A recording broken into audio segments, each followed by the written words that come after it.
Ever wanted to break out of your cubicle and into a business where you can call the shots?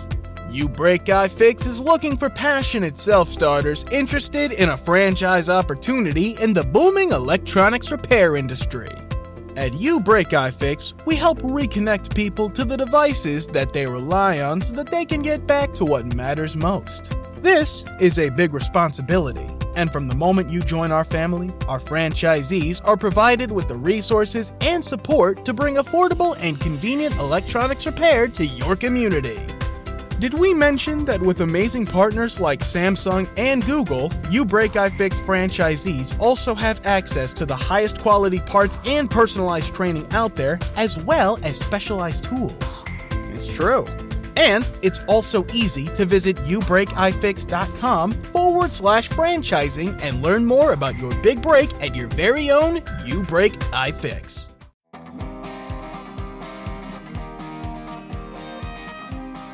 You just think we just, whatever happens, we just shit another player.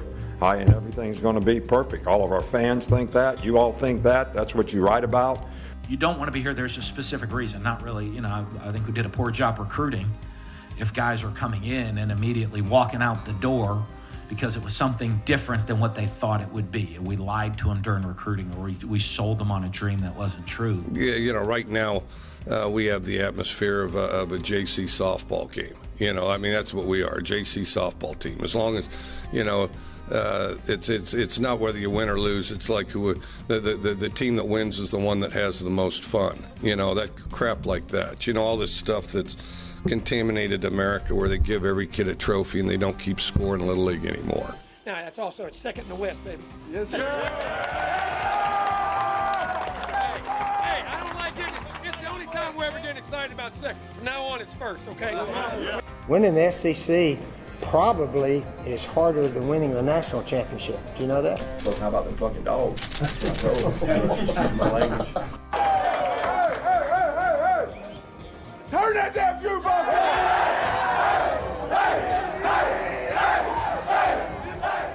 Hey, buddy, this beer's for you, Mike, and Cousin Shane. That SEC podcast loves the Pirate, and the Pirate loves that SEC podcast. Hail State. Welcome in the latest episode of that SEC podcast. I'm your host, Michael Breton. I go by SEC Mike on Twitter.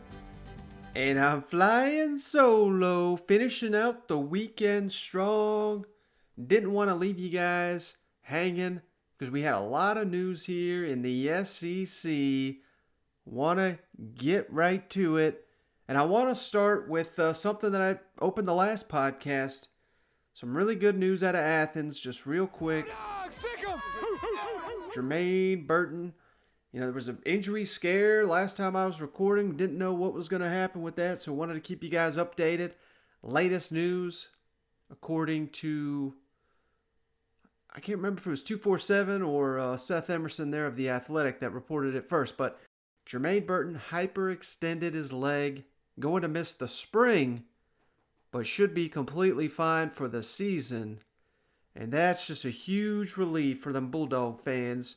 You're already down George Pickens. I don't know if you could afford to lose Jermaine Burton right now either, because he's such a key player. He fits a role in that Georgia offense that guys like Smith maybe could potentially fill, maybe a Blaylock, but those guys are more hype than production at this point. Burton, freshman season, he developed a real rapport there with JT Daniels and looked outstanding as a deep threat, really torched Mississippi State. Him and JT Daniels basically won that Mississippi State game. So great news there. Burton's going to be just fine when the time the season rolls around. Hey, I can't believe I forgot to mention this. It's April Fool's. Be on the lookout, folks. And I'm bringing that up because if you missed it, 5-star Louisiana defensive back Jacoby Matthews, he's announced he plans to commit here on Thursday. And I've heard rumblings it's going to be a damn April Fool's commitment. I don't know what exactly that means, but Florida likes their odds with him. He's a Louisiana kid, so I don't know if there's going to be some shenanigans there or not. Alabama's offered him. Mississippi State's offered him. Texas, I believe, tons of high-profile schools after Jacoby Matthews, but just just be careful. Day of April Fools. I'm preparing you not only for that, but, there's going to be plenty of stuff online and spouses, your friends, whatever. I mean, there's going to be a lot of trolling here on Thursday. So, hey, I'm just giving you guys a heads up. We might have some weird, wacky stuff. College football recruiting is weird enough as it is. I have yet to really see an April Fool's commitment. I think we may be getting it here on Thursday. But all right, enough spieling about damn April Fool's Day. We got a couple teams to hit on. Let's go around the league. Now let's go around the league.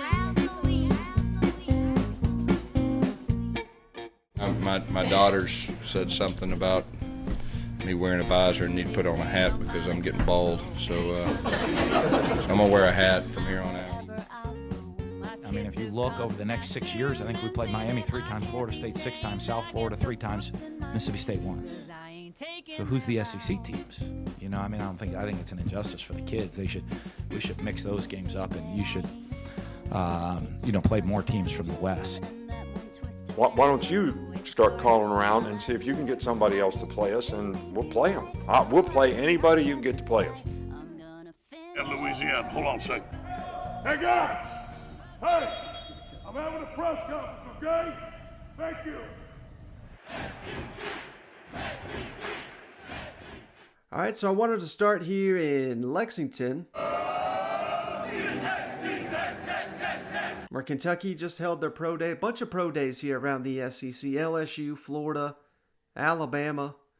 They all had their pro days the last couple of days here. But Kentucky, big one for them. A lot of prospects here. And maybe a first-round pick in Jamin Davis. Now, Kentucky fans know that name. I don't know the rest of the SEC if you're too familiar with him, but he's a linebacker, came out early, and he is just rocketing up the draft boards. He was an all-SEC selection, and now during this pro day, I mean, I'm telling you, this guy was on the radar as basically the next Josh Allen. If you remember, he went very high in the draft, but he came back for his senior season, so maybe Davis could have improved his stock by coming back, but it looks like he's going to be a first-round pick regardless. So can't fault him for going pro. And at the pro day, now all these times are unofficial. We got to be careful with quoting all these 40 times, because last time I checked, all these players all across the country posting ridiculous 40 times, setting record. Everyone's having a career day. It's kind of unusual when everyone's doing it. But Davis posted a 4.41 and then a 4.37. Incredibly fast 40 time. Again, unofficial. 42-inch vertical. That is official. I mean, that's insane. 42-inch vertical for a linebacker that weighs 234 pounds. So just wanted to mention him because that's kind of something on the theme. The tight end coach, recruiting coordinator, Vince Morrow, recently spoke with UK Sports there and was talking about just, how this is the standard now at Kentucky. This is why Shane and I keep always touting them. Kentucky's been a joke forever in football. They've not been the last several years. I know last season was disappointing, but hell, we got NFL players here. We're going to have NFL players next year. They just didn't have a quarterback. It's a quarterback game now.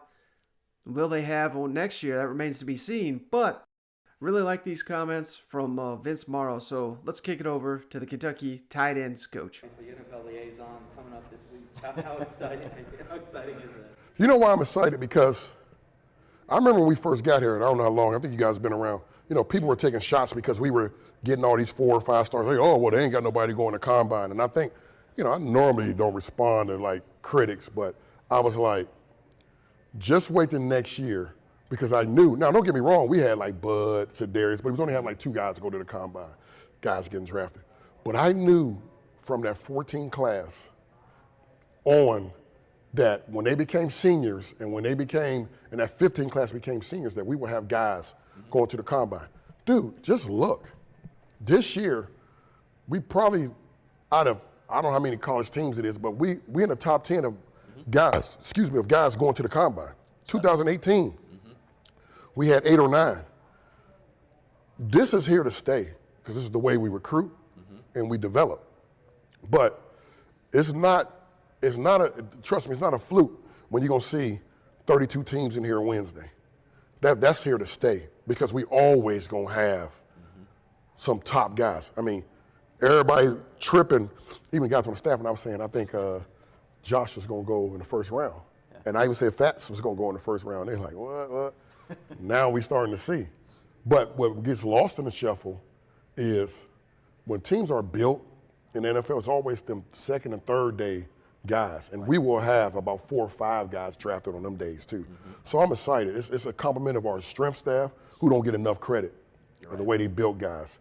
And it's a compliment of our coaching and our development of everything we do here. So that's like Christmas to me. Next to recruiting, when we have recruiting day, signing day, when I see these guys get to go change their lives and move on to making more money than me, I'm happy for them. Now they can pick up the tab, when we go to dinner. So I'm excited about that. All right, so the truth comes out. He's wanting these guys to buy his dinner for a change. I just think that was great. And you get to see a little bit of the personality there, see why Vince is such an elite recruiter. He's the star recruiter of this Mark Stoops coaching staff.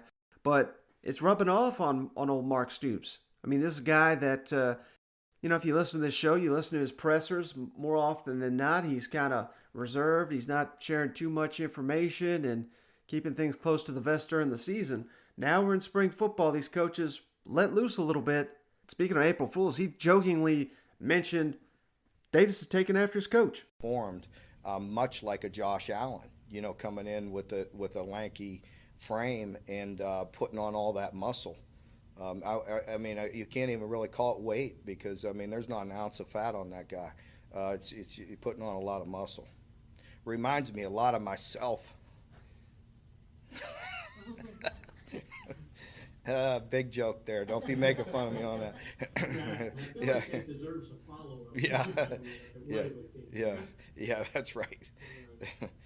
I set myself up for that one. No, you guys are going to be throwing darts at me for that. All right, so I just thought that was pretty funny. We don't get to see Mark Stoops joking around that often in these pressers, so I had to share that when I heard that one. Next team on the docket, let's jump it on down to Baton Rouge. It's my honor to present the National Championship Trophy to Coach Ed Ogeron and the LSU Tigers. Them Tigers currently battling it out in spring practice here, and I know even before I get to saying this stuff, Coach O's talking up the defense. We heard similar things last year. Bo Pelini, remember he said something like, we're finally running the defense I want to run and best defense since I've been here. And my God, that blew up in his damn face. He's already said not going down that road again, not making these bold proclamations. But clearly defense is a side of the ball that is a concern in Baton Rouge if we're going to get back to contending in the SEC West, contending for the college football playoff. The talent is there. Can they put it together? Got some good news from camp here. Coach Ogeron met with the media. We talked about this guy a little bit already. 5-star freshman Mason Smith. He's got the number 0. This guy's a massive, massive man, yet he's got the number 0. You're a special player. If you're a defensive lineman, you're given the honor of wearing that number 0. Coach O's hyping up Mason Smith. We got all 4 guys returning on the defensive line, yet Smith is going to be tough to keep off the field. Let's kick it over to Coach O. You talked about Mason's strong performance the other day. I saw what he did when he was at Terrebonne High School. I know you have a veteran defensive line here. Is there any chance that what you've seen so far, I know it's only 5 practices in, that Mason could push one of these guys possibly to where he could push for a starting job come fall? He's our best pass rusher inside right now. Right now, 5-6 days of spring. So there's no question he's going to play. He's going to play a lot, and he can push for a starting position. He is a very athletic big man. He practices very hard. He's got to stay a little bit lower on the run. He's excellent on his pass rush, and he comes to work hard every day. He's a very smart young man. I do believe he's going to play a lot as a freshman, and is going to be one of our top freshmen on our team. All right, as every SEC fan knows, having that interior pass rush is just devastating to an offense. It's like a human wrecking ball there. And I don't have to tell LSU fans what Quentin Williams did to their offense a couple years back. So, way too early to be putting Smith in that category, but you're starting to see if he's already turning heads, he may be breaking into the starting rotation. And remember, this is his first camp in college. He's an early enrollee. This is piquing my interest already And on top of that, I mean, we got no concern Derek Stingley is going to have any issues in the defensive backfield. But there's always been rumblings. Will he play some offense before his time's up at LSU? Coach O was asked about that. And I kind of feel like this is going to be one of those things where we just talk about it every camp and it just never materializes at this point. But there's a good reason this time. Trying to focus Derek Stingley on mastering this defense. Let's kick it over to Coach O. Before, I think it was before last season. Derek Stingley, yeah. Here's the deal. I talked to his dad and I talked to him. We have a new defense coming in. I want him to be able to learn the defense this spring.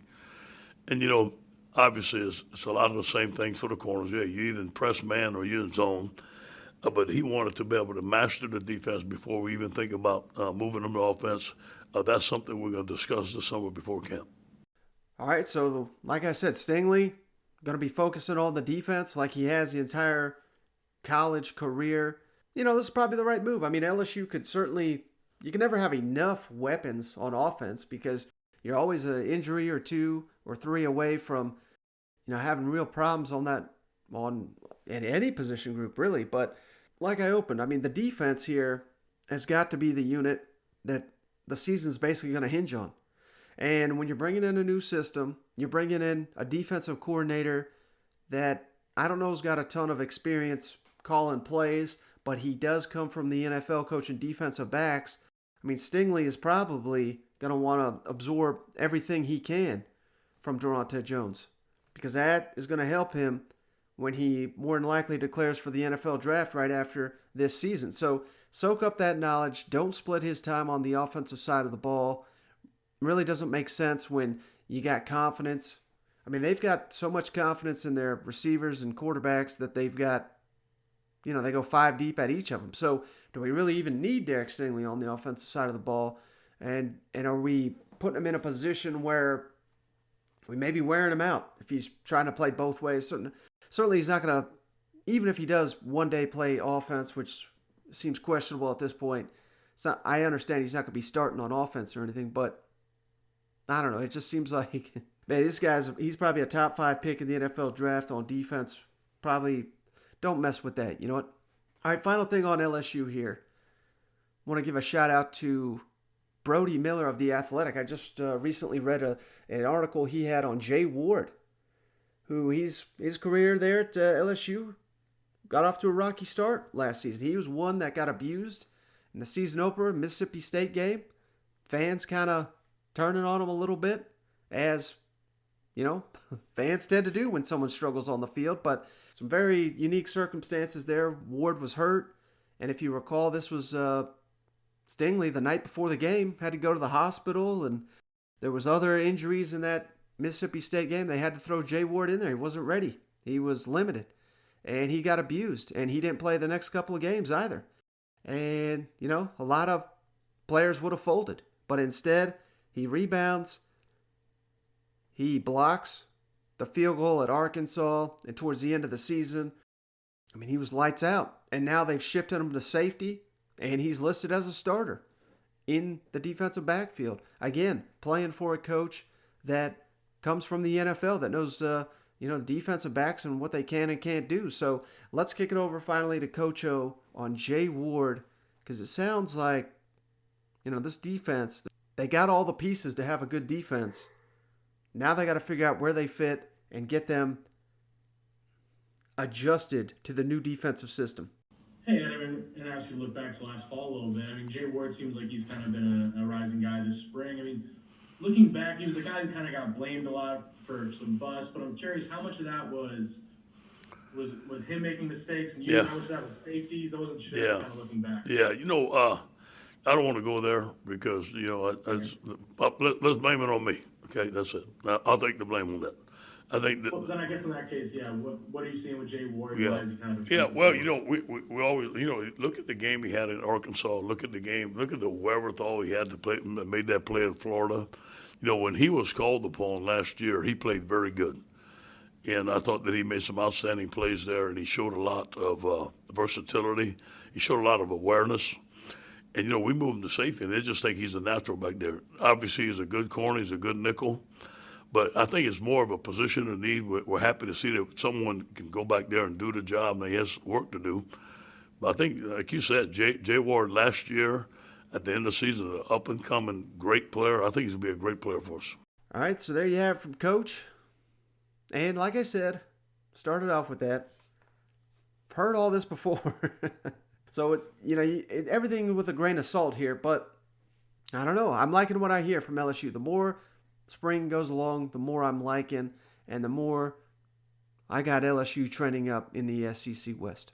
All right, guys, let's take a break from the show real quick to remind you that we're brought to you by MyBookie, the online sports book. Still time to bet on March Madness. I know the games are winding down. And unfortunately, God, Arkansas and Alabama eliminated. So not a whole lot to talk about on this show. But hell, this is going to be the last college basketball games of the season this weekend to bet on over at MyBookie. Head on over to mybookie.ag and use that promo code THATSEC, that's THATSEC, to secure a deposit bonus of up to $1,000. Make sure to use our promo code so they know we hooked you up. Once again, that promo code, THATSEC. Head on over to claim your first deposit bonus over at MyBookie. And it's not just college basketball. They got NBA, NHL, UFC, everything else is going on. I think you can even bet the NFL draft coming up here. So no matter the sport, no matter the minute, MyBookie's got you covered. Head on over there to mybookie.ag today using that promo code, THATSEC. All right, let's kick it down to Tuscaloosa real quick. Roll Tide! Nick Saban met with the media here recently, and not a ton to say. I mean, he was talking basketball. He was talking about they got a scrimmage coming up. He's real interested, he said, to see a lot of these young players without coaches next to him telling them what to do. So, same old, same old. He kind of harped on being young in a lot of positions. What he forgot to mention was damn near everybody on the roster is a 5-star. So I'll tell you what, most coaches will trade their roster for yours, Coach, if you're that displeased with it. But I kid, he wasn't displeased with them. These comments are a little comical, but that's why he's the greatest, man. He's got to motivate these guys. But one comment in particular.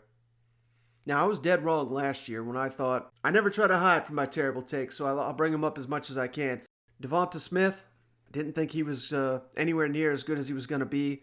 Jalen Waddle, I thought was the better player, and I thought even both of them stepped below Jerry Jeudy and Henry Ruggs. Obviously dead wrong.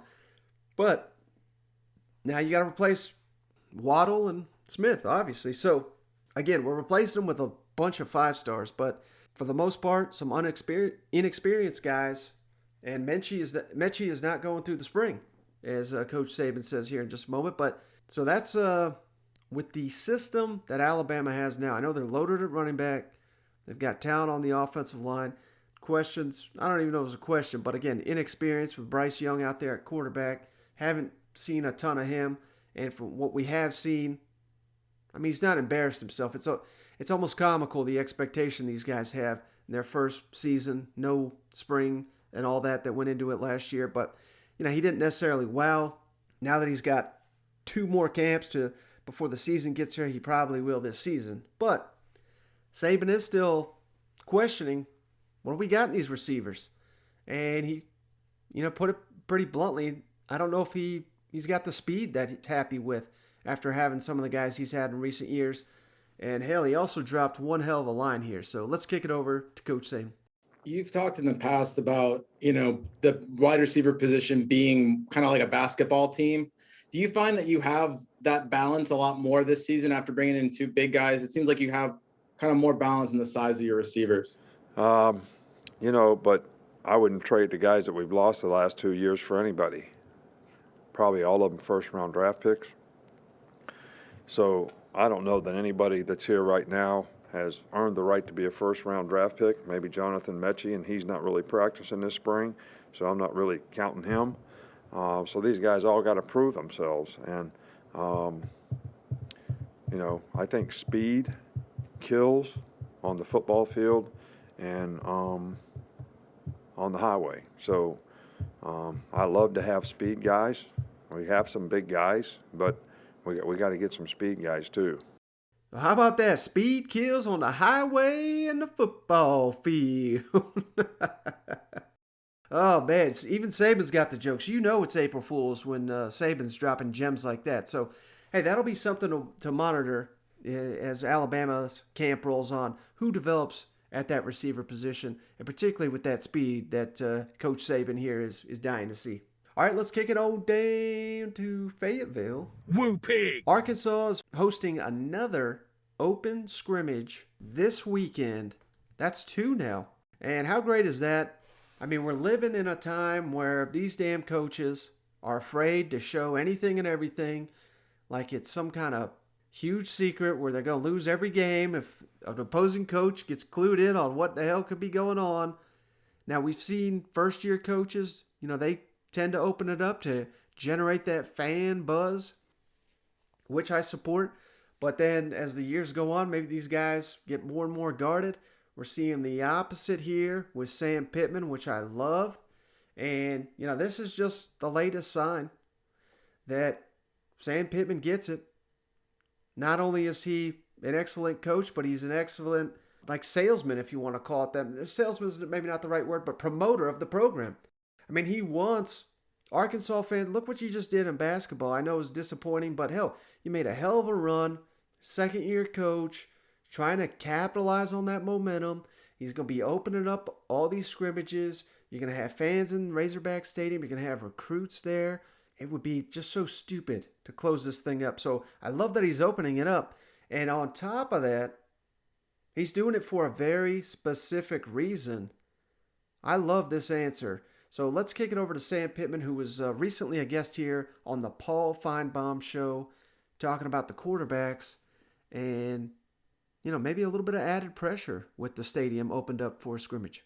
For fans, we think we know how to identify a quarterback, but from a coaching standpoint, you with your coordinators and your assistants, what are you looking for right now in terms of trying to identify separation? Well, right now we're looking for a guy just to run the offense, be able to have the right reads, understand where the reads are, understand the secondary pre-snap, things of that nature. We're looking for someone that builds confidence in our football team when he's behind the center. And then, in all honesty, I'm looking for a guy who can play and throw the ball and somebody can catch it. I mean, a lot of guys look good on air. A lot of guys look good in one-on-one non-team settings, but we're trying to find a guy that can go play well in a team setting. And to be honest with you, Paul, part of the reason that we've opened our scrimmages up because I want our quarterbacks to feel a little bit more pressure. I think they'll feel that a little bit more with fans in the stands, and that's why we're doing it. A big part of it. Other reason is because we want the folks of our state to be able to see us play. All right, so I just love this, and he was not trying to be subtle about it. He wants the fans to show up, make some noise. I'm excited to see how this turns out, and I said it on Twitter, I'll say it on here. I'm more than ready to say that I think KJ Jefferson is going to be one of the breakout stars of the SEC. I think he and Max Johnson at LSU, 1-2, you could flip them around, but I'd probably give the edge to KJ Jefferson playing in this system. Kendall Browse is just so effective at quarterbacks and even inheriting new guys or taking over a new team. Obviously, if you know his track record before he got to Arkansas, I think it was 5 schools in 5 years. Normally, that's terrible for getting production immediately. Basically, the exact opposite. The only place he kind of struggled to implement his system was Florida State. I thought he struggled a little bit last season at Arkansas to start, but by the tail end of the season, on all cylinders, I thought KJ Jefferson, already seen him in the Missouri game, put up incredible numbers, a game-winning touchdown and 2-point conversion drive. Of course, Missouri answered with the field goal that won it as time expired, I believe. So, we know he can do it. And I think he fits a little bit better than what Felipe Franks wants. And if you've been listening to the show, you've heard me say this before. More important than ever, seemingly, is these receivers. Who you got coming back at receiver? How much production? That matters more now than ever with the game wide open. And that is going to be the strength of this Arkansas Razorback team. The receivers, they've got 10 deep of experienced offensive linemen returning. So, yeah, I think the protection is going to be better. I think the run game is going to be better. The offensive line's bigger and stronger, more physical this season. We got some receivers with their money. This is a money year for guys like Treylon Burks and De'Vion Warren, maybe even Mike Wood. So, calling it now, man. I think KJ Jefferson is going to have a huge year for the Razorbacks. All right, last team to hit on here. Let's jump it on down to Rocky Top,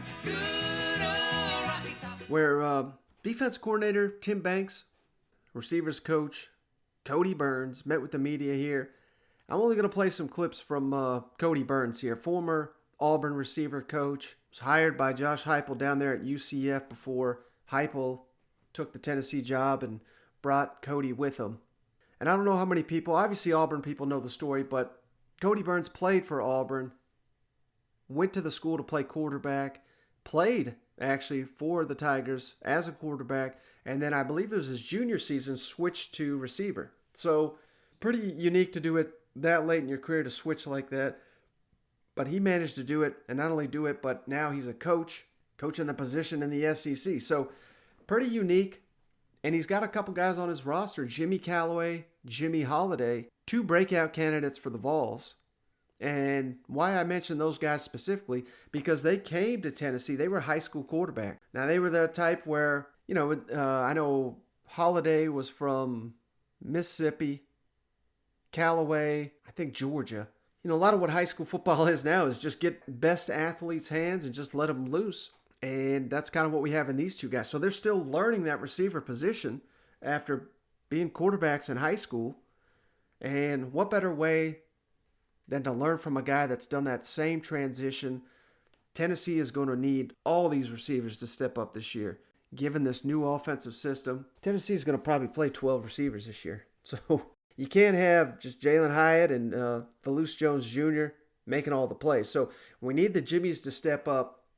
And now they got someone that's made the move before and made it successfully. So let's kick it over to Cody Burns. You talked a little bit earlier about Jimmy Callaway playing quarterback in high school and it helping him along understanding the leverage. Looking back to your playing days, you played both positions. How do you feel like that has helped you get to the level you are as a wide receivers coach now? Correct. So my story is very similar to a couple of guys that we have on our team right now. I was a quarterback my entire life. That's what I did. That's who I was. Never caught a pass in my life. And so once I was a junior in college, I actually ended up moving to wide receiver. And that transition for me was not that difficult because I understood coverages. I understood the run game. I understood the pass game. I understood leverage. I understood what defenses were trying to take away and do. And so that made me more knowledgeable as a player. Now, I had to teach myself how to catch, which I did. I ended up starting in the league. But just the transition from quarterback to wide receiver, I think is very, very simple from the standpoint of a knowledge aspect of the game. And so me and my coaching philosophy, I like to teach the wide receivers the position as a quarterback, because I think it makes you a better wideout when you truly understand the game as a quarterback, not just what you do, but understand big picture, and that makes you a better player overall. Hey, so how about that? So again, that's another reason I want to play this, because I just never quite heard it phrased this way. I mean, it teaches the receiver position from a quarterback perspective. I think that will really help. I really do, for Jimmy Callaway, Jimmy Holiday, and I think a lot of Tennessee's success, whoever the quarterback is, I think it's going to be dependent on the weapons around him, especially in this first year, going into the first year of this offense. So that's just something to monitor. I thought that was just an interesting comment here from Cody Burns. I thought Tennessee fans would really appreciate that one. But all right, guys, that's going to do it. Spieled on long enough here solo. Can barely make it through these things myself when I do it without Cousin Shane.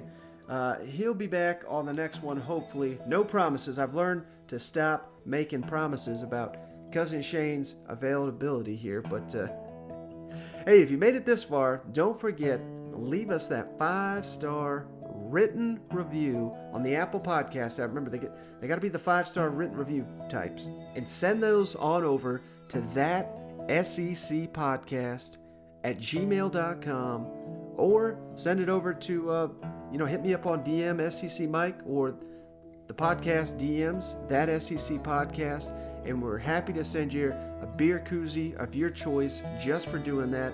We've got 12 different SEC koozies, if you don't know: Alabama, Arkansas, Auburn, LSU, Mississippi State, Ole Miss, Texas A&M, Florida, Georgia, Kentucky, South Carolina, Tennessee, Missouri, Vandy. You're out of luck, but I promise we'll get those in before the season rolls around. But that's just our way of saying thanks to each and every one of you for going that extra step, giving us that review. So we really do appreciate those. But hey, that's going to do it. Thanks for joining me on this episode. Catch you on the next one.